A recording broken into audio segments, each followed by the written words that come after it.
அன்பார்ந்த அல்லாஹ்வின் நல்லடியார்களே, நாம் எல்லாம் ஒரு முக்கியமான ஒரு எதிரியை பற்றி நாம் என்ன செய்யணும், தெரிந்து கொள்ள வேண்டும். நம்முடைய எதிரி, பகிரங்கமான எதிரி, அவனை பற்றி நாம் என்ன செய்யணும், தெரிந்து கொள்ள வேண்டும். அவன் யார், அவன் எப்படிப்பட்டவன், அவன் மக்களுக்கு என்ன செய்ய விரும்புகிறான் என்பதை பற்றி நாம் என்ன செய்ய வேண்டும், தெரிந்து கொள்ள வேண்டும். அந்த பகிரங்கமான எதிரி என்று யார் சொல்கிறான் என்று கேட்டால், அல்லாஹ் சுப்ஹானஹு வ தஆலா தன்னுடைய திருமறையில் ஏராளமான வசனங்களில் அவனை குறித்து சொல்லும் பொழுது அவன் உங்களுடைய பகிரங்கமான எதிரி என்று அல்லாஹ் சுப்ஹானஹு வ தஆலா தன்னுடைய திருமறையில் அநேகமான இடங்களில் சொல்லி காட்டுகிறான். அவன் யார் என்று சொன்னால், அல்லாஹ் சுப்ஹானஹு வ தஆலா தன்னுடைய திருமறையில் ஒரு வசனத்தை சொல்லி காட்டுறான் பாருங்க. வஇது குல்னா லில் மலாயிகத்தி இஸ்ஜுது லி ஆதம, அதாவது ஆதம் அலைஹிஸ்ஸலாம் அவர்களை அல்லாஹ் சுப்ஹானஹு வ தஆலா படைக்கிறான். படைத்து விட்டு வானத்தில் உள்ள அனைத்து வானவர்களையும் ஆதம் அலைஹிஸ்ஸலாம் அவர்களுக்கு சுஜூது செய்ய சொல்கிறான். எல்லா வானவர்களும் என்ன செய்கிறாங்க, அல்லாஹ்வுக்கு கட்டுப்பட்டு, அல்லாஹ்வுடைய வார்த்தைக்கு கட்டுப்பட்டு எல்லா மலக்குமார்களும் என்ன செய்கிறாங்க, நம்முடைய தந்தை ஆதம் அலைஹிஸ்ஸலாம் அவர்களுக்கு என்ன செய்கிறாங்க, சுஜூது செய்கிறாங்க. யாரை தவிர, ஃபஸஜிது இல்லா இப்லீஸ், இப்லீஸை தவிர மற்ற எல்லா வானவர்களும் என்ன செஞ்சாங்க, நம்முடைய தந்தை ஆதம் அலைஹிஸ்ஸலாம் அவர்களுக்கு என்ன செஞ்சாங்க, சுஜூது செஞ்சாங்க. அவனை எது தடுத்தது? அல்லாஹ்வுடைய வார்த்தைக்கு அவன் மீறிட்டான், அல்லாஹ்வுடைய கட்டளைக்கு அவன் மாறு செஞ்சிட்டான். வானவர்கள் எல்லாரும் என்ன செஞ்சாங்க, அல்லாஹ் சொன்ன வார்த்தை கட்டுப்பட்டாங்க. ஆனால் அவன் என்ன செஞ்சான், அல்லாஹ்வுடைய வார்த்தைக்கு மாறு செஞ்சான். அவன் எதன் காரணமாக அந்த இடத்துல அந்த சுஜூது செய்ய மறுத்தான் என்று சொன்னால், பெருமையின் காரணமாக அவர் நம்முடைய தந்தை ஆதம் அலைஹிஸ்ஸலாம் அவருக்கு சுஜூது செஞ்ச அந்த கட்டளைக்கு அவன் என்ன செஞ்சான், மாறு செஞ்சான். எப்படி மாறு செய்கிறான், எப்படி அல்லாஹ்விடத்துல சொல்றான், யா அல்லாஹ் இவரை நீ எப்படி படிச்சிருக்கிற, தட்டினால் சப்தம் வரக்கூடிய களிமண்ணால் நீ படைச்சிருக்கிற, ஆனா நீ என்ன எப்படி படைச்சிருக்கிற, நெருப்பால படைச்சிருக்கிற. அப்ப எப்படி அவன் பெருமை கொள்றான் பாருங்க. யார் இடத்துல பேசுகிறான், நம்ம எல்லாம் படைத்த ரப்புல் ஆலமீன் அவன் சொல்லி காட்டுகிறான். அவரை நீ தட்டினால் சப்தம் வரக்கூடிய களிமண்ணால் நீ அவரை படைச்சிருக்கிற, ஆனா என்ன எப்படி படைச்சிருக்கிற, நெருப்பால படைச்சிருக்க என்று சொல்லி அவனை செய்கிறான். அந்த இடத்துல அல்லாஹ் இடத்துல வாக்குவாதத்தில் என்ன செய்கிறான், ஈடுபடுகிறான். உடனே அல்லாஹ் சொன்னார், நீ எனக்கு மாறு செஞ்சியா, என்னுடைய கட்டளைக்கு மாறு செஞ்சியா, நீ என்ன செய், நீ இந்த சொர்க்கத்தை விட்டு இந்த வானத்தை விட்டு என்ன செய், வெளியேறு என்று சொல்லி அல்லாஹ் என்ன செஞ்சான், அந்த சைத்தானை என்ன செய்கிறான், வானத்திலிருந்து வெளியேற்றுகிறான். உடனே சைத்தான் சும்மா இருப்பானா, இப்லீஸ் சும்மா இருப்பானா, அல்லாஹ்விடத்துல சபதம் இடுகிறான். யார் இடத்துல, அல்லாஹ்விடத்துல சபதம் இடுகிறான். இறைவா, உன்னுடைய அடியார்களை நான் என்ன செய்வேன், வழிகெடுப்பேன். உன்னுடைய அடியார்களை நான் வழிகெடுப்பேன். எப்படி வழிகெடுப்பேன், ஆசா பாசங்களை அவர்களுக்கு காட்டி, உலக அற்ப இன்பங்களை அவங்களுக்கு அழகாக காட்டி அவர்களை நான் என்ன செய்வேன், வழிகெடுப்பேன் என்று அல்லாஹ்விடத்துல நம்மை படைத்த ரப்புல் ஆலமீன் என்ன செய்கிறான், சபதம் இடுகிறான். இதன் காரணமாக, நீ என்னை வெளியேற்றியதன் காரணமாக சைத்தான் சொல்கிறான், நீ என்னை வழிகெட்டவனாக அல்லாஹ் வெளியேற சொன்னதின் காரணமாக அந்த இப்லீஸ் என்ன செய்கிறான், நீ என்ன வெளியேற்றதின் காரணமாக உன்னுடைய அடியார்களை என்ன செய்வேன், வழிகெடுப்பேன். அவன் எப்படி வழிகெடுப்பான் என்று சொன்னால், அதையும் சொல்கிறான், அவர்கள் செல்லக்கூடிய நேரான பாதையில் அமர்ந்து கொள்வேன். எப்படி ஷைத்தான் அல்லாஹ்விடத்துல சபதம் இடுகிறான், வாக்குவாதத்தில் ஈடுபடுகிறான். யா அல்லாஹ், நீ என்னை வழிகெட்டவனாக வெளியேற்றதின் காரணமாக நான் உன்னுடைய அடியார்கள் செல்லக்கூடிய நல்ல பாதையில உட்கார்ந்துக்கிட்டு, நன்மையான காரியங்கள் செய்யக்கூடிய பாதையில உட்கார்ந்துக்கிட்டு நான் அவர்களை வழிகெடுப்பேன். நன்மையான பாதையில யாரெல்லாம் போகிறார்களோ அந்த பாதையில என்ன செய்வேன், உட்கார்ந்து கொள்வேன். எப்படி, அவர்கள் முன்னும் பின்னும் வலப்பக்கமும் இடப்பக்கமும் எல்லா பக்கத்திலும் நான் என்ன செய்வேன், இருப்பேன். இருந்து அவர்களை நான் என்ன செய்வேன், வழிகெடுப்பேன் என்று அல்லாஹ்விடத்துல சபதம் இடுகிறார். உடனே இறைவன் சொல்கிறான், நம்முடைய ரப்புல் ஆலமீன் சொல்கிறான், நீ நிந்திக்கப்பட்டவனாக, சாபமிட்டவனாக நீ இந்த வானத்தை விட்டு, இந்த சொர்க்கத்தை விட்டு வெளியேறிவிடு. யாரெல்லாம் உன்னை பின்பற்றுகிறார்களோ, யாரெல்லாம் உன்னுடைய அடிச்சுவடுகளை பின்பற்றுகிறார்களோ, யாரெல்லாம் உன்னுடைய பாதையில செல்கிறார்களோ அவர்களை கொண்டு தான் நான் நரகத்தை நிரப்புவேன் என்று அல்லாஹ் என்ன செய்கிறான், அந்த ஷைத்தான் இடத்தில் சொல்லி காட்டுகிறான். ஷைத்தான் வாக்குவாதத்தில் இடுகிறான். அல்லாஹ் சொல்றான், நீ நிந்திக்கப்பட்டவனா சாபமிட்டவனா என்ன செய், இந்த வானத்தை விட்டு வெளியேறு. யாரெல்லாம் உன்னை பின்பற்றுகிறார்களோ அவர்களை கொண்டு தான் நரகத்தை நிரப்புவேன் என்று அல்லாஹ் தன்னுடைய திருமறையில சொல்லி காட்டுகிறான். அப்போ ஷைத்தானுடைய அடிச்சுவடுகளை, ஷைத்தானுடைய வழிமுறைகளை நாம் என்ன செய்யக்கூடாது, பின்பற்றக்கூடாது. அவன் என்ன செய்வான், நம்முடைய ரத்த நாணங்களில் ஓடிக்கொண்டிருக்கிறான். இந்த அடியார்களை எப்படியாவது வழிகெடுக்க வேண்டும், இவர்களை எப்படியாவது நரகத்தில் கொண்டு சேர்க்க வேண்டும், இவர்களை எப்படியாவது நன்மையான காரியங்கள் செய்துவிட்டு தடுக்க வேண்டும் என்று சொல்லி ஷைத்தான் கங்கண கட்டி கொண்டு திரிந்து கொண்டிருக்கிறான். ஷைத்தான் உட்கார்ந்து என்ன செய்யறான், எப்படியாவது இந்த அடியான வழிகெடுக்கணும். ஷைத்தான் என்ன செய்யறான், எப்படியாவது நன்மையான காரியங்களை செய்துவிட்டு தடுக்கணும் என்று சொல்லி ஷைத்தான் செய்தான் சுத்தி கொண்டே இருக்கிறான். அவனுடைய வழியை நாம் என்ன செய்யக்கூடாது, அவன் விரித்திருக்கக்கூடிய வலையில எப்பொழுதுமே விழுந்து விடக்கூடாது. அவனுடைய அடிச்சுவடுகள் நிறைய இருக்குது, நிறைய சொல்லிக்கொண்டே போகலாம். அவனுடைய அடிச்சுவடுகள், அவனுடைய தவறான வழிகள் நிறைய இருக்குது. அதுல ஒரு சில விஷயங்கள் நாம் என்ன செய்வோம், இந்த வார ஜுமால நாம் செய்யலாம், பார்க்கலாம். அதில் முதல் விஷயம், முதல் அடிச்சுவடு, ஷைத்தானுடைய முதல் அடிச்சுவடு என்ன என்று சொன்னால் பெருமை. ஷைத்தான் எதன் காரணமாக வானத்திலிருந்து வெளியேறினான், இந்த பெருமையின் காரணமாகத்தான். இந்த பெருமையின் காரணமாகத்தான் அவன் என்ன செஞ்சான், அந்த அப்பேற்பட்ட சொர்க்கத்திலிருந்து அவன் என்ன செஞ்சான், வெளியேறினான். அது மட்டுமா, நம்முடைய தாய் தந்தை அந்த சொர்க்கத்திலிருந்து வெளியேற்றதின் காரணம் இந்த பெருமை தான். அப்போ இந்த பெருமை என்ற குணம், இந்த பெருமை என்ற இந்த குணம் நம்முடைய உள்ளத்துல வந்து விடவே கூடாது. நபிகள் நாயகம் ஸல்லல்லாஹு அலைஹி வஸல்லம் சொல்றாங்க, யாருடைய உள்ளத்துல கடுகள வேணும் பெருமை இருக்குதோ அவர்கள் இங்கே நுழைய மாட்டார், சொர்க்கத்திற்குள் நுழைய மாட்டார். யாரோட இடத்துல சிறிது அளவு கொஞ்சம் இருந்துச்சுன்னு சொன்னால், கொஞ்சம் பெருமை இருக்குது, அப்படி இருந்தாலும் அவர் என்ன செய்ய மாட்டார், சொர்க்கத்துக்குள் நுழைய மாட்டார். இன்றைக்கு பார்க்கிறோம் நம்முடைய நிலைமை. அதாவது இன்றைக்கு நாம் வாழக்கூடிய கால சூழ்நிலை எடுத்துக்கிட்டோம்னு சொன்னால், நம்முடைய மக்கள் எப்படி இருக்கிறாங்க, பெருமையில் மூழ்கி இருக்கக்கூடியவர்களாக இருக்கிறார்கள். ஒரு வீடை கட்டிட்டாங்கன்னு சொன்னா, ஒரு கடையை வச்சுட்டாங்கன்னு சொன்னா, நல்லா சம்பாதிச்சுட்டாங்கன்னு சொன்னா, அவர்கள் எப்படி இருக்கிறார்கள், பெருமையின் காரணமாக நான் பெரிய வீடு கட்டிட்டேன், நான் நல்லா சம்பாதிச்சுட்டேன், நான் நல்லா என்ன செய்யறேன், ஒரு கடையை வச்சு நல்லா சம்பாதிச்சுக்கிட்டு இருக்கிறேன் என்று சொல்லி தனக்கு கீழே பார்த்து என்ன செய்வார்கள், ஏளனமாக அவரிடத்துல பெருமை அடிக்கக்கூடியவர்களாக இருக்கிறார்கள். அல்லாஹ் சுப்ஹானஹு அந்த பெருமை என்ற குணத்திலிருந்து நம்ம என்ன செய்யணும், நம்மளை பாதுகாக்க வேண்டும். எந்த கொஞ்சம் கூட நம்மளுடைய இடத்துல என்ன செய்யக்கூடாது, பெருமை என்ற குணம் வந்துவிடக்கூடாது. அல்லாஹ்வுடைய என்ன சொல்றாங்க, சிறிதளவு கொஞ்சம் உன்னுடைய உள்ளத்துல பெருமை சொன்னாலும் என்ன செய்ய முடியாது, சொர்க்கத்துக்குள்ள நுழைய முடியாது. இன்னொரு ஹதீஸ்ல ரசூல் ஸல்லல்லாஹு அலைஹி வஸல்லம் சொல்லும் பொழுது, அல்லாஹ் சுப்ஹானஹு வ தஆலா நாளைக்கு மறுமையில 3 நபர்களை பார்க்க மாட்டான். 3 நபர்களை அல்லாஹ் பார்க்க மாட்டான், அவர்களிடத்துல பேச மாட்டான், அவருடைய பாவங்களை கழுவ மாட்டான்.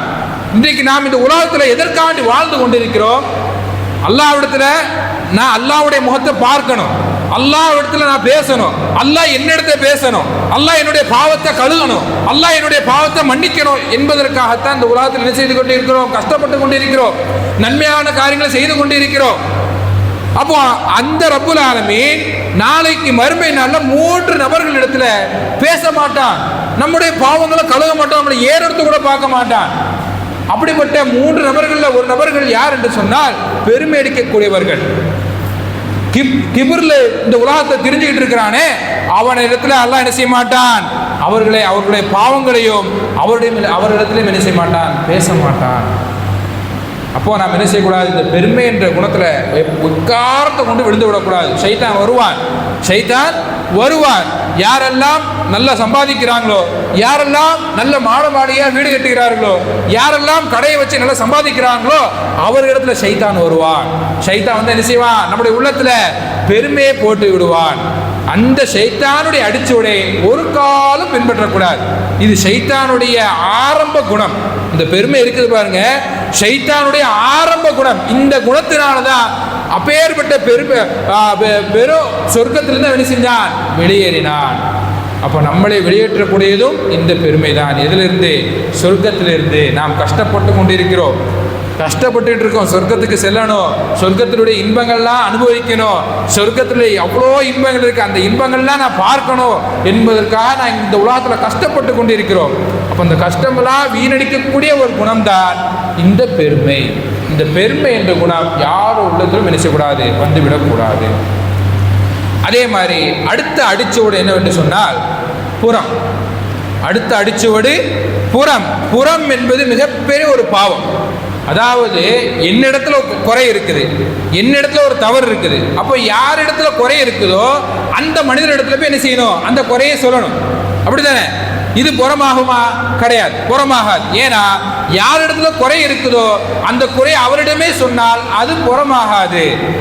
அதே மாதிரி என்னுடைய குறையை மூன்றாவது நபர்களிடத்தில் போய் இந்த இமாம் இப்படி செஞ்சார், இந்த இமாம் இப்படி நடந்து கொள்கிறார், இந்த இமாம் இப்படி இருக்கிறார் என்று சொல்லி மூன்றாவது நபர்களிடத்தில் போய் சொல்லும் பொழுது அது எதுவாக மாறிவிடுகிறது? புறமாக மாறிவிடுகிறது. இந்த குணத்திலிருந்து நம்ம என்ன செய்ய வேண்டும்? மாற வேண்டும். இன்றைக்கு நிறைய பேர் இடத்துல இந்த புறம் என்கின்ற குணம் இருக்குது. இமாம் இடத்துலையும் சரி, இல்லை மற்ற மக்களிடத்திலும் சரி, ஏதாவது ஒரு குறையை கண்டால் அந்த மக்களிடத்துல போய் சொல்றது கிடையாது. ஆனால் மூன்றாவது மனிதரிடத்துல போய் என்ன செய்யறது?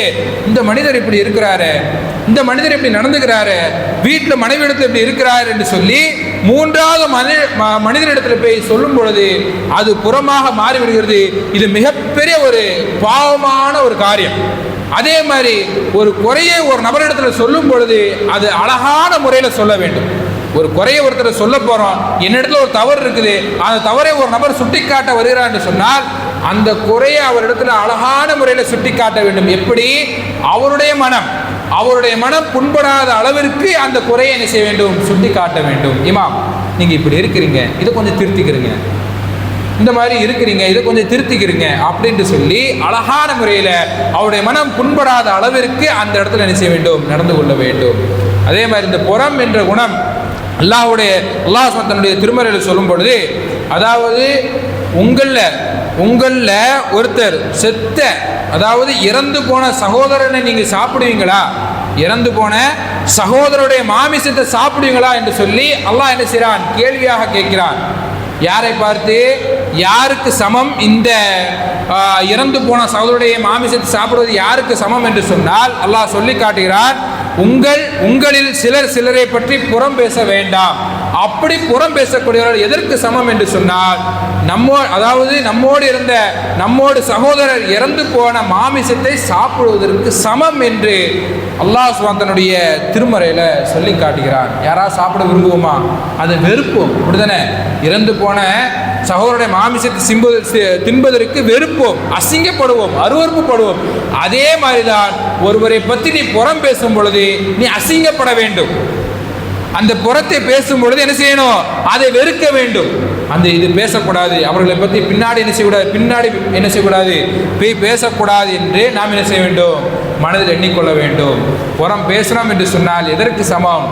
இறந்து போன சகோதரனுடைய மாமிசத்திற்கு தின்பதற்கு சமம் என்று அல்லாஹ் தன்னுடைய திருமறையில் சொல்லி காட்டுகிறான். அதே மாதிரி அல்லாஹ் இன்னொரு வசனத்தில் சொல்லும் பொழுது, புறம் பேசி குறை சொல்லி தெரியக்கூடிய ஒவ்வொருத்தருக்கும் கேடுதான் என்று அல்லாஹ் சொல்லி காட்டுகிறான். புறம் பேசி குறை சொல்லி தெரியக்கூடிய ஒவ்வொரு நபருக்கும் கேடு உண்டாகட்டும் என்று அல்லாஹ் தன்னுடைய திருமறையில சொல்லி காட்டுகிறான். அப்ப இதெல்லாம் ஷைத்தானுடைய அடிச்சுவடுகள், ஷைத்தானுடைய உள்ளத்துல போடக்கூடிய அடிச்சுவடு. இதை அடியான் பின்பற்ற வேண்டும். அல்லாஹ் என்ன செய்யணும்? இதற்கு அவனுக்கு கூலி கொடுக்க வேண்டும், தண்டனை கொடுக்க வேண்டும் என்றுதான் ஷைத்தான் ஆசைப்படுகிறான். அப்போ இப்பேற்பட்ட ஷைத்தானுடைய அடிச்சுவடுகள் நம்ம என்ன செய்யக்கூடாது? பின்பற்ற கூடாது. அதே மாதிரி அடுத்த அடிச்சுவடு என்று சொன்னால் அனுமதிக்கப்பட்ட உணவை சாப்பிட வேண்டும். ஷைத்தானுடைய அடிச்சுவடுல ஒன்று என்ன தெரியுமா? அனுமதிக்கப்படாத உணவை சாப்பிட வைப்பான் ஷைத்தான். அனுமதிக்கப்படாத உணவுனா என்ன? அல்லாஹ் சுப்ஹானஹு வ தஆலா தன்னுடைய திருமறையில் சொல்லி காட்டுகிறான் பாருங்கள். யா அய்யுஹன் நாஸ், அதாவது யா அய்யுஹல்லதீன ஆமனு என்று அழைக்கவில்லை, அதாவது ஈமான் கொண்ட மக்களை மட்டும் குறிப்பிட்டு இந்த இடத்துல சொல்லல. யா அய்யுஹன் நாஸ், உலக மக்கள் அனைவரையும் அழைத்து ஒரு விஷயத்தை சொல்கிறான். குலு மிம்மா ஃபில் அர்லி ஹலாலன் தய்யிபன், ஹலாலாக்கப்பட்ட அழகான உணவை நீங்க என்ன செய்யுங்கள்? சாப்பிடுங்கள். எப்படி அல்லாஹ் சொல்லி காட்டுகிறான்? ஹலாலாக்கப்பட்ட தூய்மையான உணவை நீங்க என்ன செய்யுங்கள்? சாப்பிடுங்கள் என்று அல்லாஹ் சொல்லி காட்டிட்டு அடுத்து சொல்றான், வலா தத்தபிஉ ஹுதுவாத்தி ஷைத்தான், ஷைத்தானுடைய அடிச்சுவடை நீங்க என்ன செய்யாதீங்க? பின்பற்றாதீங்க. இன்னஹு லக்கும் அதுவும் முபீன், அவன் நிச்சயமாக உங்களுக்கு பகிரங்கமான எதிரியாக இருக்கிறான். அல்லாஹ் சொல்லி காட்டுகிறான். ஹலாலான அனுமதிக்கப்பட்ட உணவை நீங்க என்ன செய்யுங்க? சாப்பிடுங்க. ஒரு காலமும் ஷைத்தானுடைய அடிச்சுவடை பின்பற்றாதீர்கள். அவன் எப்படிப்பட்டவன்? உங்களுக்கு பகிரங்கமான எதிரி என்று அல்லாஹ் தன்னுடைய திருமறையில சொல்லி காட்டுகிறார். அப்போ ஹலாலாக்கப்பட்ட அனுமதிக்கப்பட்ட தூய்மையான உணவை நம்ம என்ன செய்ய வேண்டும்? சாப்பிட வேண்டும். ஆனால் இன்றைக்குள்ள மக்களை பாருங்கள், இன்றைக்குள்ள மக்கள், சில மக்களை பாருங்கள், அனுமதிக்கப்படாத உணவுகள் என்னது? மது. மது நம்மளுக்கு ஹராம், அப்படிதானே? மது ஹராம், போதை தரக்கூடிய பொருட்கள் எல்லாமே ஹராம் என்று நபிகள் நாயகம் ஸல்லல்லாஹு அலைஹி வஸல்லம் சொல்லியிருக்கிறாங்க. அப்போ இந்த அனுமதிக்கப்படாத உணவை, போதை தரக்கூடிய பொருளை, ஹராமாக்கப்பட்ட பொருளை இன்றைக்குள்ள இளமை சமுதாயம் என்ன செய்து கொண்டிருக்கிறது? அறிந்து கொண்டிருக்கிறது. இது இது இது இது எதோட இது அப்படின்னு சொன்னால், இது ஷைத்தானுடைய அடிச்சுவடு. ஷைத்தான் விரும்புவதெல்லாம் அருவருக்கத்தக்க வெறுப்பான விஷயங்களைத்தான் ஷைத்தான் விரும்புகிறான். அப்போ மது என்பது, போதை தரக்கூடிய பொருள் என்பது ஒரு அருவருக்கத்தக்க ஒரு பொருள், அசிங்கமான பொருள். இந்த பொருளை உண்பதனால நம்மளுக்கு என்ன ஒரு பலன்? ஒரு பலனும் கிடையாது. என்ன நஷ்டம்? சொர்க்கம். நம்மளுக்கு சொர்க்கம் நம்முடைய கையை விட்டே போகும். யார் மது அருந்துகிறார்களோ அவர்கள் என்ன செய்வார்கள்? சொர்க்கத்துக்கும் நுழைய மாட்டார்கள். நபிகள் நாயகம் ஸல்லல்லாஹு அலைஹி வஸல்லம் சொன்னது.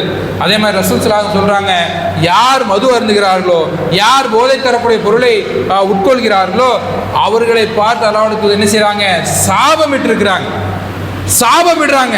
யார் மது அருந்துகிறார்களோ, போதை தரப்படக்கூடிய புகையிலே மற்ற பொருட்கள் எதுவாக இருக்கட்டும், போதை தரக்கூடிய பொருள் எதுவாக இருந்தாலும் யார் அருந்தினாலும் அவர்களை பார்த்து ரசூல் ஸல்லல்லாஹு அலைஹி வஸல்லம் சாபமிட்டிருக்கிறாங்க. சொல்ல என்ன செய்தாங்க? சாபமிட்டிருக்காங்க. அப்போ இந்த மாதிரி போதை தரக்கூடிய பொருட்கள், அனுமதிக்காத பொருட்களைத்தான் ஷைத்தான் நம்மளுக்கு கொண்டு வருவான், நம்முடைய கண்களுக்கு அழகாக காட்டுவான். இன்றைக்கு பார்க்கிறோம், பெட்டி கடைகளில், நிறைய கடைகளில் புகையிலைகள் என்ன செய்யுது? நிறைய கிடக்குது, அப்படிதானே? இன்றைக்குள்ள இளைஞர் சமுதாயம் என்ன செய்யுது? அதை வாங்கி உட்கொள்வதை நாம் பார்க்கிறோம். நான் மற்ற சமுதாய மக்களை பார்த்து சொல்லவில்லை, நம்முடைய சமுதாய மக்களை பார்த்து சொல்கிறேன். நம்முடைய சமுதாய மக்களிடத்தில், நம்முடைய குடும்பத்தினுடைய இளமை பெருமக்கள் இடத்துல இன்றைக்கு இந்த பழக்கம் இருக்குதா? இல்லை, இருக்குது. இன்னைக்கு நிறைய இடத்துல போனால் இன்றைக்கி நிறைய பெற்றோர்கள் புலம்பக்கூடிய ஒரு நிலைமை என்ன? என்னுடைய பையன் புகையிலை பிடிக்கிறான், என்னுடைய பையன் மதுவில் மூழ்கிட்டான், என்னுடைய பையன் இந்த மாதிரி புகையிலை வைக்கிறான். இந்த மாதிரி பெற்றோர்கள் புலம்பக்கூடிய ஒரு நிலைமை ஏற்படுகிறது. இது ஷைத்தானுடைய ஒரு அடிச்சுவடு. ஷைத்தான் என்ன செய்கிறான்? இதை கொண்டு நம்மளை என்ன செய்கிறான்? வழிகெடுக்கிறான். அப்போ இந்த மாதிரி வலையில் நம்ம என்ன செய்யக்கூடாது? விழுந்து விடக்கூடாது. நம்முடைய இளமை சமுதாயத்தை நாம் பாதுகாக்க வேண்டும். நம்முடைய இளமை பெருமக்களை நம்ம என்ன செய்யணும்? பாதுகாக்க வேண்டும். இளைஞர்கள் மட்டும்தான் இதை உட்கொள்கிறார்கள் கேட்டால் கிடையாது. இளைஞர்களும் என்ன செய்கிறார்கள்? பெண்மணிகளும் இந்த மாதிரி மது பழக்கத்திலும் புகை பழக்கத்திலும் இன்னைக்கு ஈடுபட்டு கொண்டிருக்கிறார்கள். நம்ம சமூக வலைதளங்களை என்ன செய்கிறோம்? பார்க்கிறோம். அப்போ இந்த மாதிரி ஷைத்தானுடைய அடிச்சோடு நம்ம நினைச்சக்கூடாது, பின்பற்றக்கூடாது. ரசூல் ஸல்லல்லாஹு அலைஹி வஸல்லம் அவர்கள் மது அருந்தக்கூடியவனும் சாபமிட்டிருக்கிறாங்க, மதுவை விற்கக்கூடியவனுக்கும் சாபமிட்டிருக்கிறாங்க. மது அருந்துவதற்கு யார் உதவி செய்கிறார்களோ அவர்களையும் ரசூல் ஸல்லல்லாஹு அலைஹி வஸல்லம் சாபமிட்டிருக்கிறார்கள். யாரெல்லாம் மது அருந்ததற்கு கூட துணையாக நிற்கிறார்களோ அவர்களையும் ரசூலுல்லாஹ் என்ன செய்கிறாங்க? சபிச்சிருக்கிறார்கள். நம்முடைய நண்பர்கள் தான், நம்முடைய நண்பர் பார்க்கிறோம், நம்முடைய நண்பர்கள் நம்ம கண் முன்னாடி என்ன செய்கிறான்? மது அருந்துறான், புகைப்பழக்கத்தில் ஈடுபடுறான், புகையிலையில் ஈடுபடுறான். நாம் என்ன செய்ய மாட்டேங்கிறோம்? அதை தடுக்க மாட்டேங்கிறோம். தடுக்காமல் அவனோடு இருந்தோம் என்று சொன்னால் அதற்கு நாமும் துணை போவதாக அர்த்தம். அப்போ இவர்களையும் ரசூலுல்லாஹ் என்ன செஞ்சிருக்கிறாங்க? சபிச்சிருக்கிறாங்க. அப்போ இதிலிருந்து நாம் என்ன செய்யணும்? நம்முடைய இளமை பெருமக்களை நாம் என்ன செய்யணும்? தடுக்க வேண்டும். அதே மாதிரி யாரெல்லாம் மது அருந்தக்கூடிய நிலையில் யார் இறந்து போகிறார்களோ, மது அருந்தக்கூடிய நிலையில் புகைப்பழக்கத்தில் ஈடுபடக்கூடிய நிலையில் யார் இறந்து போகிறார்களோ அவர் எப்படிப்பட்ட நிலையில் இறக்கிறார் என்று சொன்னால், சிலை வணக்கத்தில் ஈடுபட்டவனை போன்று அவன் இறக்கிறான் என்று ரசூல் ஸல்லல்லாஹு அலைஹி வஸல்லம் சொல்லி காட்டுகிறார்கள். சிலை வணக்கம், அதாவது இணை வைப்புல அவன் என்ன செய்கிறான்? இறந்து போகிறான். அவன் செஞ்ச அமல்கள் எல்லாம் அழிந்துவிடும். மது அருந்துறான், புகைப்பழக்கத்தில் ஈடுபடுறான் என்று சொன்னால் அவன் இறந்து, அதே நிலையில அவன் அந்த பழக்கத்திலிருந்து வெளிவராமலே அவன் இறந்து விட்டான் என்று சொன்னால் அவன் எப்படிப்பட்ட நிலையில் இருக்கிறான்? சிலை வணங்கி போல அவன் என்ன செய்கிறான்? இறந்து போகிறான். சிலை வணக்கத்தில் ஈடுபட்டவனை போன்று அவன் இறந்து போகிறான். ஒரு காபிரை போல அவன் இறந்து போகிறான் என்று நபிகள் நாயகம் ஸல்லல்லாஹு அலைஹி வஸல்லம் என்ன செய்றாங்க? சொல்லி இருக்கிறார்கள். அப்போ நம்ம என்ன செய்யக்கூடாது? இந்த மாதிரி சைத்தானுடைய அடிச்சுவடுகளை, இந்த சைத்தானுடைய அருவருக்கத்தக்க அடிச்சுவடு நம்ம என்ன செய்யக்கூடாது? பின்பற்றக்கூடாது. அதே மாதிரி நாளைக்கு மறுமையில் இங்கே யாரெல்லாம் மது அருந்திக்கிட்டு இருந்தார்களோ, யாரெல்லாம் போதைப் பொருட்களை உட்கொண்டிருந்தார்களோ அவர்களுக்கு நாளைக்கு மறுமையில் நரகத்தில் போட்டு அல்லாஹ் என்ன செய்வான்? வாட்டி வதைத்து எடுப்பான். அவர்களுடைய உணவு எப்படிப்பட்ட உணவு என்று சொன்னால், அதாவது புண்ணிலிருந்து வழியக்கூட ஷீல் சிறங்கும் தான் அவனுக்கு சாப்பாடு என்று நபிகள் நாயகம் சொல்லியிருக்கிறார்கள். நரகவாசலுடைய வேர்வை தான் அவனுக்கு குடிதண்ணீர் என்று நபிகள் நாயகம் சொல்லியிருக்கிறார்கள். அப்போ இதெல்லாம் நம்மளுக்கு தேவையா? இந்த மாதிரி சைத்தானுடைய அறிவுறுக்கத்தக்க செயல்களை நாம் பின்பற்றும் பொழுது, சைத்தானுடைய அடிச்சோடுகளை பின்பற்றும் பொழுது நமக்கு நரகத்தில் என்ன செய்யும்? இப்பேற்பட்ட கொடுமையான விஷயங்கள் எல்லாம் நமக்கு நடக்கும். அப்போ நம்ம என்ன செய்யக்கூடாது? ஒரு காலம் இந்த மாதிரி சைத்தானுடைய அடிச்சோடுகள் நம்ம என்ன செய்யக்கூடாது? பின்பற்ற கூடாது. அதே மாதிரி வட்டி இன்றைக்கு பார்க்கிறோம். வட்டி நம்மளுடைய மக்களிடத்தில் நிறைய புழங்கக்கூடிய நிலைமைகள் வருகிறது. அந்த வட்டி உட்பொன்பவன் வட்டி வாங்கி தின்பவனையும் ரசூலா என்ன செஞ்சிருக்கிறாங்க? வட்டி கொடுப்பவனையும் சரி வட்டி வாங்கினவனையும் சரி ரசூலா சபிச்சிருக்கிறாங்க. அதே மாதிரி வட்டி வாங்கி தின்னவன் நாளைக்கு மறுமையில ஒரு பைத்தியக்காரனை போல நாளைக்கு என்ன செய்வான்? மறுமை நாள் அல்லாஹ்வை சந்திப்பான். அல்லாஹ் எப்படி சந்திப்பான்? ஒரு பைத்தியக்காரனை போல நாளைக்கு மறுமையில் என்ன செய்வான்? அவன் எழுப்பப்படுவான்.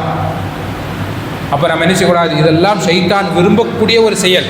அடியார்களிடத்தில் இது எப்படியாவது கொண்டு போய் சேர்க்கணும். வட்டியா இருக்கட்டும், அதாவது பொறாமையா இருக்கட்டும், பெருமையா இருக்கட்டும், இதெல்லாம் ஷைத்தான் விரும்பக்கூடிய ஒரு செயல். இந்த செயலை அடியார்களிடத்தில் எப்படியாவது கொண்டு போய் சேர்க்கணும். கொண்டு போய் சேர்த்து இந்த அடியார்கள் எப்படியாவது வழிகெடுத்து இவர்களை எப்படியாவது நரகத்தில் கொண்டு போய் சேர்க்கணும் தான் அவனுடைய ஆசையாக இருக்கிறது. அப்போ அவனுடைய ஆசைக்கு இணங்க நாம் என்ன செய்யக்கூடாது? இருக்கக்கூடாது. அந்த சைத்தானுடைய அடிச்சுவடுகளை ஒரு காலமும் என்ன செய்யக்கூடாது? பின்பற்றக்கூடாது. இதில் நம்ம என்ன செய்யணும்? மிகவும் கவனமாக இருக்க வேண்டும்.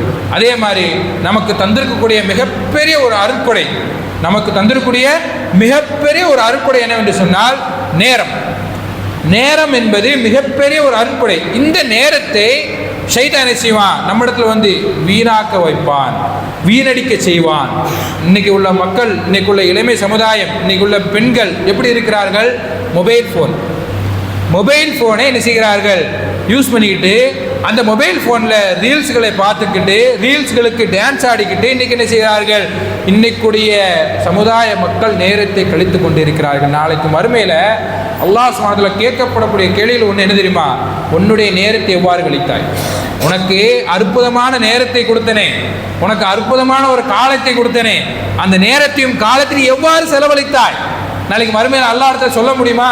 யா அல்லாஹ், நான் ரீல்ஸை பார்த்து கழிச்சேன், நான் மொபைலை பார்த்து கழிச்சேன் சொல்ல முடியுமா? சொல்ல முடியாது. இதைத்தான் ஷைத்தான் விரும்புகிறான். ஷைத்தான் நம்ம இடத்துல கொண்டு வந்து இந்த மாதிரி பாவமான ஒரு ரீல்ஸ் பார்ப்பதற்கு ஒரு ஷைத்தான் என்ன செஞ்சான்? ஒரு கருவியை கொடுத்துட்டான். இன்றைக்குள்ள மக்கள் இதில் மூழ்கி கிடக்கிறார்கள். இந்த ரீல்ஸின் மோகத்தினால, இந்த ரீல்ஸின் வெறியினால இன்றைக்கு உலகத்தில் என்ன நடக்குது? ஒரு உயிர் பறி போகுது. ரீல்ஸ் மோகத்தினால உயிர் பறி போகுது. அதாவது ஒரு சிறிது காலத்துக்கு முன்பாக ஒரு இளைஞர் உயிர், ஒரு வட மாநிலத்தினுடைய இளைஞருடைய உயிர் அநியாயமாக பறிபோச்சு. எதன் காரணமாக? இந்த ரீல்ஸின் காரணமாக. பொது இடத்துல வச்சு 4 இளைஞர்கள் 3 இளைஞர்கள் என்ன செய்றாங்க? அந்த இளைஞர்களை வெட்டி கொள்கிறார்கள். ரீல்ஸின் காரணமாக, மது புழக்கத்தின் காரணமாக, போதை புழக்கத்துக்கு அடிமையானதின் காரணமாக ஒரு அநியாயமாக நம்முடைய நாட்டுக்கு பிழைக்க வந்த, நம்முடைய நாட்டுக்கு சம்பாதிக்க வந்த ஒரு வடமாநிலத்தை இளைஞரை இன்றைக்கு என்ன செய்கிறார்கள்? கொலை செய்யக்கூடிய அளவுக்கு போகிறது. எது? இந்த ரீல்ஸ் மோகமும் இந்த மதுவின் அடிமையும் தான். அப்போ இதெல்லாம் ஷைத்தான் விரும்பக்கூடிய ஷைத்தானுடைய அடிச்சுவடுகள். இந்த மாதிரி நாம் என்ன செய்யக்கூடாது? ரீல்ஸ் மோகத்தில் நம்முடைய நேரத்தை கழிக்கக்கூடாது. நாளைக்கு அல்லாஹ் என்ன செய்வான்? உன்னுடைய நேரத்தை எவ்வாறு கழிச்ச கேள்வி கேட்பான். உனக்கு அழகான பொன்னான நேரத்தை கொடுத்துறேன், அந்த நேரத்தை எவ்வாறு செலவழிச்ச? தொழுதியா? நோன்பு வச்சியா? ஜக்காத்து கொடுத்தியா? உனக்கு அழகான பொருளாதாரத்தை அள்ளி தந்தனே, என்னுடைய வீட்டுக்கு நீ ஹஜ்ஜி பயணம் செஞ்சு வந்தியா என்று அல்லாஹ் என்ன செய்வான்? நாளைக்கு கேள்வி கேட்பான். இன்றைக்கு இந்த ரீல்ஸின் காரணமாக நாம் என்ன செய்கிறோம்? தொழுகையை கோட்டை விடுகிறோம். அதே மாதிரி சுன்னத்தான நோன்பு, ஃபர்லான நோன்பை என்ன செய்கிறோம்? விட்டு விடுகிறோம். இந்த ரீல்ஸின் முகத்தினால 12 மணி 1 மணி வரை 2 மணி வரை என்ன செய்கிறார்கள்? இன்றைக்குள்ள இளைஞர்களும் சரி பெண்களும் சரி மொபைல் ஃபோனில் யூஸ் பண்ணிக்கிட்டு இருக்கிறாங்க. ஷைத்தான் செய்வான், நம்மளுடைய பக்கத்தில் இருந்துக்கிட்டு தடை விட்டுக்கிட்டே இருப்பா. நீ என்ன செய்? ரீல்ஸை பாரு என்று சொல்லி நாம் என்ன செய்கிறோம்? ஷைத்தானுக்கு அடிபணிந்து போகிறோம். ஷைத்தானுடைய அடிச்சுவடை நாம் என்ன செய்கிறோம்? பின்பற்றுகிறோம். அப்போ இதெல்லாம் அதில் இருந்து நாம் என்ன செய்ய வேண்டும்? வெளியே வர வேண்டும். இந்த ரீல்ஸின் மோகத்தினால் நாம் என்ன செய்கிறோம்? அநியாயமாக தொழுகை நம்ம என்ன செய்கிறோம்? விடக்கூடியவர்களாக இருக்கிறோம். நாளைக்கு மறுமையில் அல்லாஹ் கேட்கக்கூடிய முதல் கேள்வி தொழுதியா தான் நாளைக்கு கேட்பான். ஃபோன் வண்டியா ரீல்ஸ் பார்த்தியான்னு தான் கேட்பான், கேட்க மாட்டான். தொழுதியா, 5 நேர தொழுகை கடமையான தொழுகை தொழுதியா என்று தான் எல்லாம் கேட்பான்.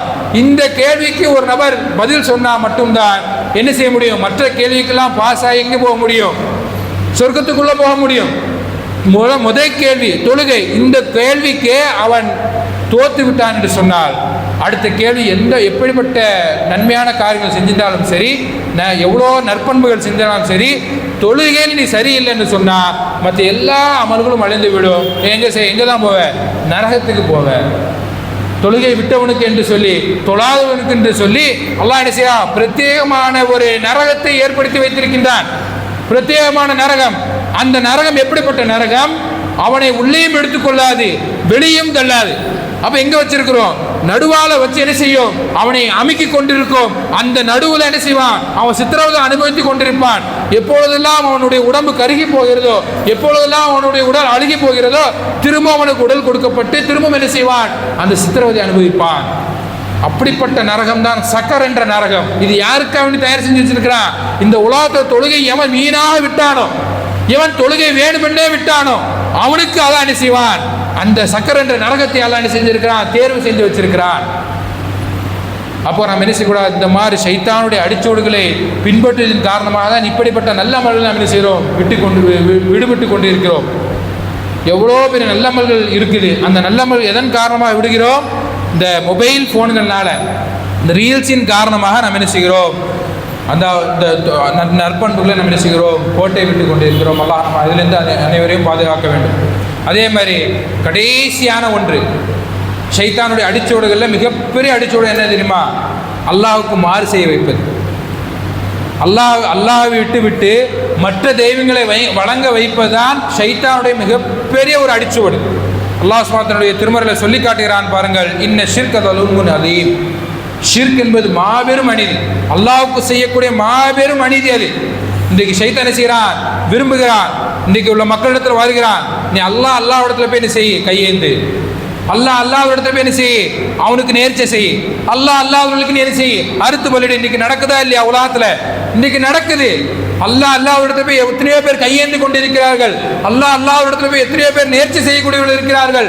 அல்லாஹ் இடத்துல போய் எத்தனையோ பேர் அறுத்து பலியிடக்கூடியவர்கள் என்ன செய்கிறார்கள், இருக்கிறார்கள். இதெல்லாம் ஷைத்தான் என்ன செய்கிறான், விரும்பக்கூடியவன். எப்படியாவது இந்த இணை வைப்பில் எப்படியாவது இந்த அடியானை தள்ளிவிட வேண்டும் என்று ஷைத்தான் என்ன செய்கிறான், ஒவ்வொரு அடியானத்திலும் வருகிறான். யாரெல்லாம் ஷிர்கில் விழுகிறார்களோ, யாரெல்லாம் அல்லாஹ்விற்கு மாறு செய்கிறார்களோ, நாளைக்கு மறுமையில அவனுக்கு சொர்க்கம் தடை விதிக்கப்படுகிறது. அவன் என்ன செய்ய மாட்டான், சொர்க்கத்துக்குள்ள நுழையவே மாட்டான். எவ்வளோ பெரிய நன்மையான காரியங்கள் செஞ்சாலும் சரி, எவனிடத்துல ஷிர்க் இருக்குதோ அவன் ஹஜ்ஜே செஞ்சாலும் சரி, எவன் ஷிர்க் செய்கிறானோ அந்த ஹஜ்ஜி நல்ல அமல்கள் எல்லாமே அழிந்துவிடும், எல்லாமே அழிந்துவிடும். அவனுக்கு சொர்க்கம் செல்வதற்கு ஒரு தடையாக இருக்குது. அப்போ இந்த இணை வைத்தல நாம் நினைச்சக்கூடாது, ஒரு காலமும் விழுந்து விடக்கூடாது. ஆகவே அன்பார்ந்தவர்களே, நாம் என்றைக்குமே சரி இணை வைத்தல் நிலையில என்றைக்குமே நாம் நினைச்சக்கூடாது, மரணித்து விடவே கூடாது. அப்படி மரணித்தோம் என்று சொன்னால், இணை வைத்த நிலையில அல்லாஹ்வுக்கு மாறு செஞ்ச நிலையில ஒருவன் மரணித்தான் என்று சொன்னால் அவனுக்கு சொர்க்கம் தடை விதிக்கப்படுகிறது, நரகம் அவனுக்கு என்ன செய்யப்படுகிறது, நிரந்தரமாக்கப்படுகிறது. நரகம் அவனுக்கு நிரந்தரமாக்கப்படுகிறது. அப்போ நாம் என்ன செய்ய வேண்டும், இப்படிப்பட்ட ஷைத்தானுடைய அடிச்சோடுகள் நம்ம என்ன செய்யக்கூடாது, ஒரு காலம் நம்ம என்ன செய்யக்கூடாது, பின்பற்ற கூடாது. அல்லாஹ் நம்ம அனைவரையும் அதிலிருந்து என்ன செய்ய வேண்டும், பாதுகாக்க வேண்டும். ஷைத்தான் வருவான், நம்ம இடத்துல வருவான். எப்படியாவது இந்த அடியானை என்ன செய்ய வேண்டும், வழிகெடுக்க வேண்டும் என்று அவன் வருவான். ஏன்னா அவனுடைய வேலையை தான். அல்லாஹ் இடத்துல சபதமிட்டு வந்தான். என்ன சபதமிட்டு வந்தான், நான் உன்னுடைய அடியார்களை வழிகெடுப்பேன் என்று தான் அவனை செஞ்சான், சபதமிட்டு வந்தான். அல்லாஹ் என்ன செஞ்சான், அவனுக்கு அவகாசம் கொடுத்திருக்கிறான். எது வரைக்கும், மறுமை நாள் வரையும் அவனுக்கு அவகாசம் கொடுத்திருக்கின்றான். அவனுக்கு கொடுத்திருக்கக்கூடிய வேலையை அவன் செய்கிறான், கரெக்டாக செய்கிறான். ஆனால் நமக்கு கொடுத்திருக்க வேலையை கரெக்டாக செய்கிறோமா? 5 நேர தொழுகையை அல்லாஹ் என்ன செஞ்சிருக்கான், கட்டளையிட்டு இருக்கான், சரியாக செய்கிறோமா? செய்ய மாட்டேங்கிறோம். நோன்பை நம்மளுக்கு கடமையாக்கி இருக்கோம், செய்கிறோமா? செய்ய மாட்டேங்கிறோம். ஹஜ்ஜி பயணத்தை நம்மளுக்கு கடமையாக்கி இருக்கிறான், வசதி உள்ளவர்களுக்கு செய்கிறோமா? செய்கிறது கிடையாது. ஜக்காத் கொடுக்க சொல்லுங்க, ஏழை எளிய உதவ சொல்லியிருக்கான், செய்கிறோமா? செய்கிறது கிடையாது. ஆனால் ஷைத்தானுக்கு கொடுத்துருக்கூடிய வேலை என்ன, அவகாசம் கொடுத்துருக்கான், என்னுடைய அடியாரை நீ வழிகேடு, என்னுடைய அடியார்களே நீ வழிகெடு, யாரை வழிகெடுக்க முடியாது. அல்லாஹ் சொல்றா, என்னுடைய அடியார் நீ வழிகெடுக்கலாம், ஆனா ஒரு சிலரை தவிர. அப்படிப்பட்ட ஒரு சிலர் எப்படிப்பட்டவர்கள்? அல்லாஹ்வுக்கு முற்றிலும் கட்டுப்படக்கூடியவர்கள், அல்லாஹ்வுடைய தூதருக்கு கட்டுப்படக்கூடியவர்கள், அல்லாஹ்வுக்கு மாறு செய்யாதவர்கள். இவர்கள் என்ன செய்ய முடியாது? உன்னால் ஒரு காலமும் என்ன செய்ய முடியாது? வழிகெடுக்க முடியாது. நான் என்ன செய்வேன்? வழிகெடுப்பேன் என்று சபதமிட்டு வந்தான். அவனுடைய வேலை இதுவரைக்கும் என்ன செய்யறான்? சரியான வேலை செய்து கொண்டிருக்கிறான், சரியான வேலை செஞ்சுக்கிட்டு இருக்கிறான். இன்னைக்கு நம்மளே எடுத்துக்கிறோங்களேன், ஜும்மாவுக்கு எத்தனை பேர் லேட்டாக வந்துருக்கும் செஞ்சது பாருங்க. ஜும்மாவுக்கு ரசூல்லா நிறைய சிறப்புகளை சொல்லியிருக்காங்க, அப்படிதானே? ரசூல்லா நிறைய சிறப்புகள். ஜும்மாவுக்கு முன்னாடியே வாங்க, இமாம் மெம்பரில் ஏறுவதற்கு முன்பாக என்ன செய்யுங்க? ஜும்மாவுக்கு வாங்க, அப்பொழுதுதான் உங்களுக்கு நன்மை கிடைக்கும் என்று சொல்லி ரசூல்லா சொல்லியிருக்காங்க. ஆனால் நாமெல்லாம் எப்போ வந்தோம்? இப்போ சிந்தித்து பாருங்க. அப்போ இதெல்லாம் யாருடைய வேலை? இது ஷைத்தானுடைய வேலை. ஷைத்தான் நம்ம இடத்துல இருக்கான், ரத்த நாடங்களை பூந்து விளையாடிக்கிட்டு இருக்கிறான், பூந்து இருக்கிறான். அப்போது அவன் என்னுடைய வேலை என்ன? நீ தூங்குப்பா, நீ கடையில் வேலை பாரு, பொறுமையாக போய்க்கலாம், 1:15 தானே தொழுக, 1:20 தானே தொழுக, நீ 1:10 நீ என்ன செய்யலாம்? ஜமாத்தில் போய் கலந்துக்கலாம். இதுதான் ஷைத்தானுடைய வேலை. இன்றைக்கு லேட்டாக வந்தவங்களுக்கு யாருக்குமே ஜும்மாவுடைய நன்மை கிடையாது. இமாம் மெம்பரில் ஏறி யாரெல்லாம் மெம்பரில் ஏறினதுக்கு பிறகு யாரெல்லாம் வந்தீங்களோ அவங்களுக்கு ஜும்மாவுடைய நன்மை கிடையாது, அவங்க ஜும்மாவை இழந்துட்டாங்க. அப்போ இதெல்லாம் நீங்கள் செய்யக்கூடாது. வருங்காலத்தை இப்படியே இருக்கக்கூடாது. ஷைத்தானுடைய நோஸ்கட் பண்ணணும். ஷைத்தானை என்ன செய்யணும்? அவனுடைய வெற்றியை தோல்வியாக்கணும். அவனை செய்ய இப்போ சந்தோஷமாக இருப்பான். அடியார்களாக என்ன செஞ்சிட்டேன்? வழி எடுத்துட்டேன், ஜும்மாவுடைய நன்மை அடையாதவர்களாக அவர்களை செஞ்சுட்டேன் என்று அவன் சந்தோஷப்பட்டுக்கிட்டு இருப்பான். அப்போ நம்ம என்ன செய்யக்கூடாது? இதே மாதிரி என்ன செய்யக்கூடாது? தொடரக்கூடாது. ஜும்மா ஆரம்பிக்கிறதுக்கு முன்னாக, இமாம் மெம்பரில் ஏறுவதற்கு முன்னாக நாம் என்ன செய்ய வேண்டும்? பள்ளிக்கு வர வேண்டும். இப்படி செய்யும் பொழுதுதான் ஷைத்தான் அந்த இடத்துல தோல்வி அடைந்தவனாக என்ன செய்வான்? இருப்பான். ஆகவே அன்பார்ந்தவர்களே, ஷைத்தானுடைய அடிச்சூழலிலிருந்து நம்ம என்ன செய்ய வேண்டும்? ஷைத்தானுடைய அடிச்சூழலை நம்ம பின்பற்றாமல் அல்லாஹ்விடத்தில் அதிகமாக நம்ம என்ன செய்ய வேண்டும்? துஆ செய்ய வேண்டும். அல்லாஹ்விடத்தில் அதிகமாக நம்ம என்ன செய்ய வேண்டும்? ஷைத்தானிடமிருந்து பாதுகாப்பு தேட வேண்டும். அப்படிப்பட்ட நண்பர்களாக அனைவரும் மக்கள் விருவானாக.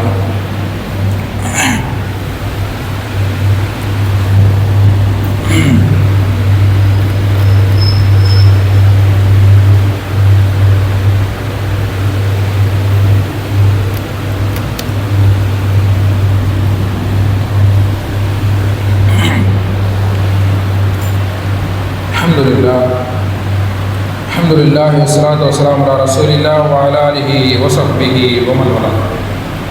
அன்பார்ந்த அல்லாஹ்வின் நல்லடியார்களே, ஜும்மாவுடைய முதல் உரையில் ஷைத்தானுடைய அடிச்சுவடுகள் என்னென்ன, அதை நாம் என்ன செய்யக்கூடாது? பின்பற்றக்கூடாது. அப்படி பின்பற்றோம் என்று சொன்னால் என்ன விளைவுகள் ஏற்படும் என்பதை பற்றி பார்த்தோம். அடுத்தபடியாக நாம் எல்லாம் ஒரு சிறப்பிற்குரிய மாதத்தை நிறைவு செய்யக்கூடியவர்களாக நாம் என்ன செய்கிறோம்? இருந்து கொண்டிருக்கிறோம். துல்ஹஜ்ஜுடைய மாதத்தை நிறைவு செய்யக்கூடியவர்களாக நாம் என்ன செய்கிறோம்? இருந்து கொண்டிருக்கிறோம். அல்ஹம்துலில்லாஹ். அல்லாஹ் சுப்ஹானஹு வ தஆலா தன்னுடைய திருமறையில் மாதங்களை பற்றி சொல்லும் பொழுது மாதங்களுடைய எண்ணிக்கை 12. அந்த 12 மாதங்களில் அல்லாஹ் சுப்ஹானஹு வ தஆலா என்ன செய்கிறான்? ஒரு 4 மாதங்களை என்ன செய்கிறான்? புனிதமான மாதங்களாக சொல்லி காட்டுகிறான். அதில் ஒரு மாதத்தை நம்ம என்ன செய்கிறோம்? கடைசி மாதத்தை நிறைவு செய்யக்கூடியவர்களாக இருக்கிறோம். அதான் துல்ஹஜ்ஜுடைய மாதம். என்னென்ன மாதம்? 4 மாதங்கள். அதாவது முஹர்ரம், ரஜப், துல்காதா, துல்ஹஜ். இந்த 4 மாதங்கள் புனிதமான மாதங்கள். இந்த மாதங்களில் நாம் என்ன செய்யக்கூடாது? எந்தவித தவறான காரியங்களும் என்ன செய்யக்கூடாது? ஈடுபடக்கூடாது. எந்தவித பாவமான காரியங்களும் என்ன செய்யக்கூடாது? செய்யக்கூடாது. எல்லாருக்கும் கேள்வி வரும், இந்த மாதங்களில் மட்டும்தான் செய்யக்கூடாதா, மற்ற மாதங்களில் செய்யலாமா? அப்படி கிடையாது. எந்த மாதங்களையும் பாவமான காரியங்கள் செய்யக்கூடாது. இந்த 4 மாதங்களில் அறவே நெருங்கக்கூடாது. எந்த மாதங்களையும் பாவமான காரியங்கள் செய்யக்கூடாது. இந்த புனிதமாக்கப்பட்ட அல்லாஹ்வால் தேர்ந்தெடுக்கப்பட்ட இந்த மாதத்தில் அறவே என்ன செய்யக்கூடாது? பாவமான காரியங்கள் என்ன செய்யக்கூடாது? செய்யக்கூடாது. அப்படிப்பட்ட இந்த ஒரு மாதத்தை நிறைவு செய்தவர்களாக கடைசி ஒரு ஆண்டினுடைய கடைசி மாதம் துல்ஹஜ்ஜுடைய சிறப்பிற்குரிய மாதம். இந்த மாதத்தை நிறைவு செய்து அடுத்த ஆண்டு முஹர்ரமுடைய மாதத்தில் நாம் என்ன செய்கிறோம்? அடி எடுத்து வைக்க இருக்கிறோம். இதுவும் அல்லாஹ்வால் தேர்ந்தெடுக்கப்பட்ட அல்லாஹ்வால் புனிதமாக்கப்பட்ட ஒரு மாதம் இந்த முஹர்ரமுடைய மாதம். அபூ ஹுரைரா ரலியல்லாஹு அன்ஹு அவர்கள் சொல்கிறார்கள், இந்த மாதம் அல்லாஹ்வுடைய மாதம், அதே மாதிரி அமல்களுக்கு உண்டான ஒரு மாதம் இந்த முஹர்ரமுடைய மாதம். அப்போ இந்த மாதத்தில் நீங்கள் என்ன செய்யாதீங்க? தவறான காரியங்களை செய்யாதீங்க. தவறான காரியங்களை செய்யாதீங்க, பாவமான காரியங்களில் ஈடுபடாதீங்க என்று சொல்லி இமாம்கள் என்ன செய்கிறாங்க, சொல்லியிருக்கிறாங்க. அதே மாதிரி இந்த முஹர்ரமுடைய மாதத்தில் நாம் என்ன செய்யலாம், அதிகமாக நோன்பு நோக்கலாம். இதில் எந்த ஒரு தடையும் கிடையாது. முஹர்ரமுடைய மாதத்தில் அதிகமாக நம்ம என்ன செய்யலாம், நோன்பு நோற்றுக் கொள்ளலாம். அதில் குறிப்பாக ரசூல் ஸல்லல்லாஹு அலைஹி வஸல்லம் நம்மளுக்கு சொல்லித்தந்த ஒரு நோன்பு என்னவென்று சொன்னால் ஆஷுரா தாஷுரா, இந்த 2 நோன்பு 9, 10. இந்த முஹர்ரமுடைய 9ஆம் நாள் 10ஆவது நாள் இந்த நாளில் என்ன செஞ்சிருக்கிறாங்க, ரசூல் ஸல்லல்லாஹு அலைஹி வஸல்லம் நோன்பு வைக்க சொல்லியிருக்கிறாங்க. ரசூல் ஸல்லல்லாஹு அலைஹி வஸல்லம் அவர்கள் 9ல் நோன்பு வச்சிருக்கிறாங்க. ஆஷுராவோட நோன்பு என்ன செய்றாங்க, ரசூல் ஸல்லல்லாஹு அலைஹி வஸல்லம் அவர்கள் என்ன செய்யிருக்கிறாங்க, நோன்பு வச்சிருக்கிறாங்க. அந்த ஆஷுராவுடைய அதாவது தாஷியாவுடைய நாளில் நோன்பு வச்சுக்கிட்டு வராங்க, மதீனாவுடைய இதில் போய்கிட்டு இருக்கிறாங்க. அப்போ அந்த நேரத்தில் யூதர்கள்லாம் என்ன செய்கிறாங்க, அந்த நாளில் நோன்பு வச்சிருக்கிறாங்க. ரசூல்லா எந்த நாளில் நோன்பு வச்சிருக்கிறாங்களோ அதே நாளில் யூதர்களும் என்ன செய்யிருக்காங்க, நோன்பு வச்சிருக்கிறாங்க. அப்போ ரசூல்லா கேட்குறாங்க, நீங்கள் ஏன் இந்த நாளில் நோன்பு வச்சிருக்கிறீங்க? யூதர்கள் பார்த்து, நீங்கள் ஏன் இந்த நாளில் நோன்பு வச்சிருக்கிறீங்க? நாங்கள் எங்களுடைய அதாவது எங்களுடைய மூசா அலைஹிஸ்ஸலாம் அவர்களும் அவருடைய சந்ததிகளும் காப்பாற்றப்பட்ட நாள் இது, காப்பாற்றப்பட்ட நாள் இது. அந்த நாளை கண்ணியப்படுத்த வேண்டும் என்பதற்காக இந்த நாளில் நாங்கள் என்ன செஞ்சுருக்கிறோம், நோன்பு வச்சிருக்கிறோம் என்று அந்த யூதர்கள்லாம் சொல்கிறாங்க. உடனே ரசூல் ஸல்லல்லாஹு அலைஹி வஸல்லம் சொல்கிறார்கள், மூசாவிற்கு மிகவும் நெருக்கமானவர்கள் உங்களை விட நாங்கள் தான். மூசா அலைஹிஸ்ஸலாம் அவர்களுக்கு உங்களை விட நெருங்கினவர்கள் நாங்கள் தான். இன்ஷா அல்லாஹ் அடுத்த ஆண்டு உயிரோடு இருந்தால் நான் என்ன செய்வேன், 9ம் சேர்த்து வைப்பேன் என்று ரசூல் ஸல்லல்லாஹு அலைஹி வஸல்லம் என்ன செய்கிறாங்க, சொல்கிறாங்க. ஆனால் ரசூல் ஸல்லல்லாஹு அலைஹி வஸல்லம் அடுத்த ஆண்டு என்ன செய்யலை, உயிரோடு இல்லை. ஆனால் ரசூலுல்லாஹ்வுடைய கவுல் இருக்குது, ரசூலுல்லாஹ்வுடைய சொல் இருக்குது. ரசூல் என்ன சொன்னாங்க, அடுத்த ஆண்டு இன்ஷா அல்லாஹ் நான் உயிரோடு இருந்தால் 9ம் சேர்த்து வைப்பேன் என்று சொன்னார்கள். அப்போ அந்த கவுல், அந்த ரசூலுல்லாஹ்வுடைய சொல் இருக்கு. அப்போ அந்த சொல்லை நாம் என்ன செய்ய வேண்டும், பின்பற்ற வேண்டும். ரசூலுல்லாஹ் இருந்தால் அந்த 9ம் 10ம் என்ன செய்யிருப்பாங்க, சேர்த்து வச்சிருப்பாங்க. அந்த அடுத்த ஆண்டு அல்லாஹ் என்ன செஞ்சான், அவர்களை இந்த உலகத்திலிருந்து அழைத்து கொண்டான். அல்லாஹ் இந்த உலகத்தில் நம்முடைய தூதரை என்ன செஞ்சான், அழைத்து கொண்டான். அவருடைய சொல் இருக்குது. அதனால 9ம் 10ம் நாம் என்ன செய்ய வேண்டும், நோன்பு நோக்க வேண்டும். இந்த நோன்பிற்கு சிறப்பு என்னவென்று சொன்னால் நம்முடைய முன் சென்ற பாவங்கள் என்ன செய்யப்படுகிறது, மன்னிக்கப்படுகிறது. ஆஷுராவுடைய நோன்பு கடமையாக்கப்பட்ட நோன்பு, முதல்ல கடமையாக்கப்பட்டிருந்துச்சு. ரசூலுல்லாஹி காலத்தில் ஆஷுராவுடைய நோன்பு கடமையாக்கப்பட்டிருந்துச்சு. எது வரைக்கும், ரமலானுடைய நோன்பு வரும் வரைக்கும். எப்பொழுது ரமலானுடைய நோன்பு கடமையாக்கப்பட்டதோ அதிலிருந்து ஆஷுராவுடைய நோன்பு எப்படி ஆக்கப்பட்டது, சுன்னத்தாக்கப்பட்டது. நீங்கள் என்ன செய்யலாம், வைக்கலாம், இல்லை வைக்காமலே வைக்கலாம். வச்சா நன்மை, வைக்கலன்னா எதுவும் பாவம் கிடைக்குமா என்று கேட்டால் கிடையாது. வைக்காம இருந்தோம்னு சொன்னால் பாவம் கிடையாது. ஆனால் வச்சம் என்று சொன்னால் நம்மளுக்கு சிறப்பு என்ன, நம்முடைய முன் சென்ற பாவங்கள் எல்லாம் மன்னிக்கப்படுகிறது. அல்லாஹ் என்ன செய்யறான், நம்முடைய அடியாருடைய பாவத்தை எப்படியாவது மன்னிக்க வேண்டும், எப்படியாவது கழுவும் என்று சொல்லி நிறைய அமல்கள் நம்மளுக்கு சொல்லியிருக்கிறான். அப்போ அந்த அமல்கள்லாம் என்ன செய்ய வேண்டும், செய்ய வேண்டும். செஞ்சு அல்லாஹ்விடத்தில் நெருக்கமானவர்கள் நம்ம என்ன செய்ய வேண்டும், ஆக வேண்டும். அப்போ அன்பார்ந்தவர்களே, இந்த முஹர்ரமுடைய மாதத்தில் வரக்கூடிய இந்த முஹர்ரமுடைய மாதத்தில் யாரும் என்ன செய்யக்கூடாது, எந்த ஒரு பாவத்திலும் என்ன செய்யக்கூடாது, ஈடுபடக்கூடாது. எப்பேற்பட்ட பாவமான காரியங்களும் என்ன செய்யக்கூடாது, ஈடுபடக்கூடாது. அதிகமான நன்மையான காரியங்களும் நற்பண்புகளும் அல்லாஹ்விடத்தில் நம்மளுக்கு செய்கிறாங்க, சொல்லிவிட்டு சென்றிருக்கிறார்கள். அவர்களும் செஞ்சு காட்டியிருக்கிறாங்க. ரசூலுல்லாஹ் சொன்னது மட்டுமல்லாமல் ரசூலுல்லாஹ் செஞ்சும் காட்டியிருக்கிறாங்க இப்படிப்பட்ட அமல்கள் எல்லாத்தையும். அப்போ இந்த மாதிரி நல்ல அமல்கள் எல்லாம் செஞ்சு இந்த மாதத்தை, இந்த முஹர்ரமுடைய மாதத்தை நம்ம என்ன செய்யணும், நல்ல முறையில் கழிக்க வேண்டும். அப்படிப்பட்ட பாக்கியத்தை நிர்வாகத்தை நம்ம நேரத்தில் புரிவானாக. இன்றைக்கு எதெல்லாம் கேட்டோமோ அதன் அடிப்படையில் நம்முடைய வாழ்க்கை அமைத்துக்கொள்ள ஒரு பாக்கியத்தை அல்லாஹ் நம்ம நேரத்தில் தந்து புரிவானாக. யாஹிவது நாம சொல்லாஹ் வகூலு கௌலன் சதீதா யுஸ்லிஹ் லக்கும் அமாலக்கும் வயக்ஃபிர் லக்கும் துனூபக்கும் வமை யுதில்லாஹ் வ ரசூலஹு ஃபகத் ஃபாஸ ஃபௌஸன் அஸீமா.